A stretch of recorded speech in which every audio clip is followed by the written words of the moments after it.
Hello friends, welcome to అర్నా సాబీస్ channel. ఏంటి బ్యాగ్ అనుకుంటున్నారా? మా పిల్లలు అయితే ఊరు వెళ్తున్నావా అని అడుగుతున్నారు. ఇదైతే నాకు బళ్ళారి నుంచి వచ్చిన బట్టలు అనమాట కుట్టడానికి. ఈ బ్యాగ్ లోపల కవర్లు పెట్టేసి ఆ కవర్లలో ఒక్కొక్క కవర్లో కొన్ని డ్రెస్సులు, బ్లౌజెస్, నేను స్టిచ్ చేయాల్సిన లైనింగ్ బ్లౌజెస్ అన్నీ సపరేట్ చేసి ఎవరి పేర్లు వాళ్ళు రాసి పెట్టారనమాట. ఇవన్నీ మా అనుషక్క చెప్పడం వలన వాళ్ళ చెల్లెలు వాళ్ళు పంపించారు. థ్యాంక్ యూ పమ్మీ అని Shreya, thank you for your trust. ఇవన్నీ నేను స్టిచ్ చేసి పంపించాలి. ఫస్ట్ అయితే ఇప్పుడు శాంపుల్కి కొన్ని అయితే స్టిచ్ చేసాం. ఈచ్ కవర్లో ఒక్కొక్క బ్లౌజ్కి ఒక బ్లౌజ్ అయితే స్టిచ్ చేయమన్నా. నేనైతే 2 చేసి ఒకటి వాళ్ళకి పంపించి ఒకటి నా దగ్గర పెట్టుకుందామని. బ్యాగ్ వచ్చి చాలా రోజులైంది, 1 మంత్ పైన అయింది.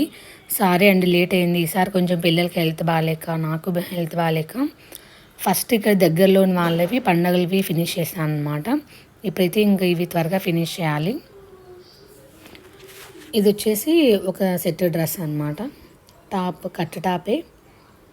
ఇది ఐరన్ చేసాము కానీ కొంచెం ఇంకా ఫోల్డింగ్స్ పడుతున్నాయి. 3/4 హ్యాండ్స్ పెట్టి స్టిచ్ చేసాము. ఇంకా ప్యాంటు నార్మల్గా ఎలాస్టిక్ ప్యాంటే. ఫ్యాబ్రిక్స్ అన్నీ వాళ్ళే తీసి పంపించారనమాట. ఇది కూడా చాలా బాగుంది, క్లాత్ మెత్తగా.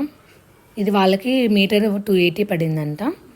ఇది ఏ లైన్, ఇది చాలా డిఫరెంట్ టాపు నేను కుట్టిన వాటిల్లో. ఏ లైన్ వచ్చి దాని కింద ఈ విధంగా ఫిల్స్ వస్తాయన్నమాట.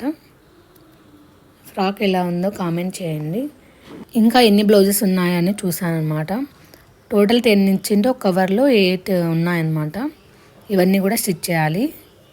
ఇది ఫ్రెండ్స్ ఇవాళ వీడియో. Thank you for